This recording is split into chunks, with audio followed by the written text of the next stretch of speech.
Alright, back with you on the Rich Van Tassel channel, doing audio again as we break down the Monday Night Football game between the Houston Texans and the Cincinnati Bengals.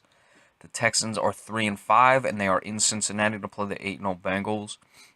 First with the injuries for the Texans, Jadeveon Clowney, their pass rushing linebacker, is out. Nate Washington, their wide receiver, is probable.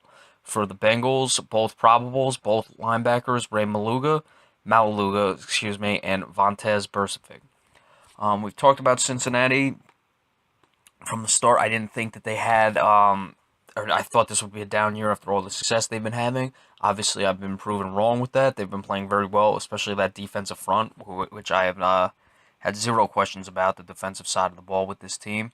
They're very good, especially the front seven guys like Geno Atkins, Dominic Peko up front. And they can really pressure the quarterback, and they've been doing so all year.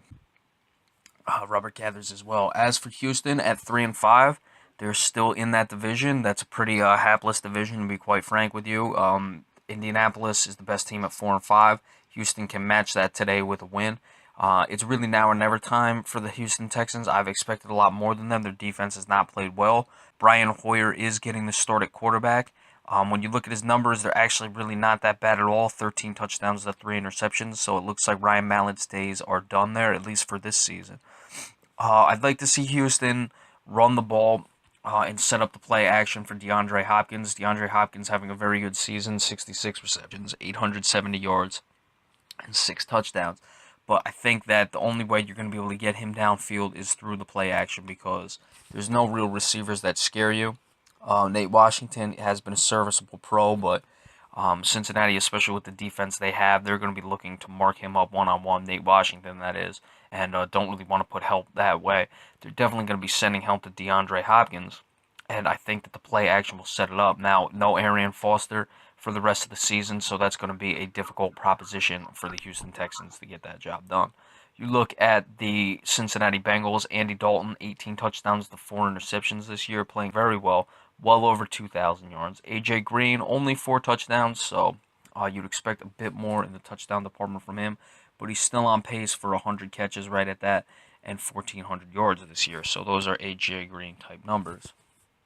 I've gone against Cincinnati way too much, and frankly, I'm going to do it again, probably against my better judgment. I think they're due for a loss.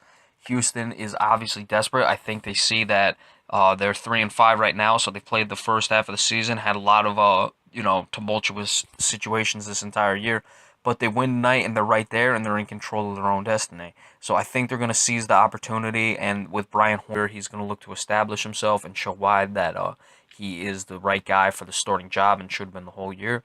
And Cincinnati is due for a loss again, but I think Houston is going to play really well. I think they've lost some games they probably felt they should not have. But then again, that's every team in the NFL. I like Houston tonight, though. Probably going to look foolish against it. But hey, what can you do? That's what I do. I look foolish most of the time. So what's one more time? I'm going to give you the score of 27-23. And I think that the Houston defense, which hasn't showed up all year, is going to get beat at times, but show up enough late, even without Jadeveon Clowney, who's not even having the best year to begin with. And they're able to get the ball downfield to DeAndre Hopkins. Alright, so that is the pick for tonight's game. Be sure to stay tuned tomorrow. We'll give you a recap of this game, as well as our weekly NBA report. Thank you very much.